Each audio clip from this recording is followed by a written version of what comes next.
Maithili express की शानदार प्रस्तुति।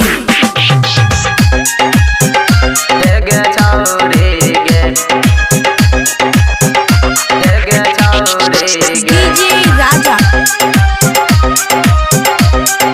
बड़ी घर चौक खुशी रिकॉर्डिंग स्टूडियो बलुआहा। सब छोड़ा डरवरा मिलके कन खिलेबो मारे, सब छोड़ा डरवरा मिलके कन खिलेबो मारे।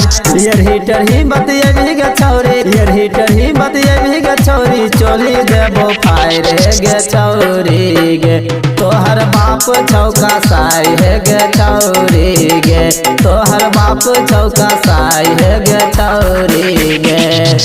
हाय डीजे राजा बड़ी घर चौक खुशी रिकॉर्डिंग स्टूडियो बलुआहा। डीजे राजा बड़ी घर चौक। भैया सरवा तोहर तो देबो गोली मार, देबो गोली मार।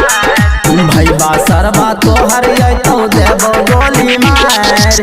गोली जखने मारबो गे छौरी, गोली जखने मारबो गे छौरी। नहीं ले तो थाना केस है गे छौरी गे, तोहर बाप चौका साई है गे छौरी गे, तोहर बाप चौका साई है गे छौरी गे।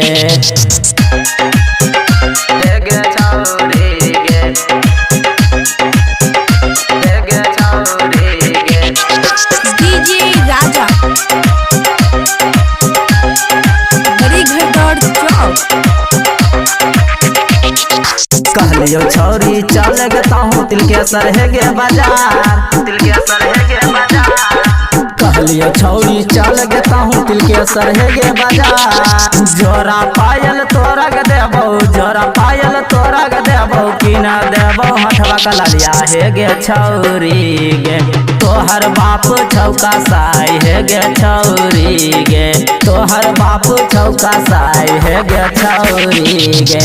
हाय डीजे राजा बड़ी घर चौक खुशी रिकॉर्डिंग स्टूडियो बलुआहा। डीजे राजा बड़ी घर चौक। राइटर के धर्मिंदर के छौरी दलही दिल के तोर, दलही दिल के तोर। राइटर के धर्मिंदर के छौरी दलही दिल के तोर। अवधेश दीवाना के दलही छौरी, अवधेश दीवाना के दलही छौरी। दलही मूड बिगाए रे गे छौरी गे, तोहर बाप चौका साई है गे छौरी गे, तोहर बाप चौका साई है गे छौरी गे, तोहर बाप चौका साई है गे छौरी गे।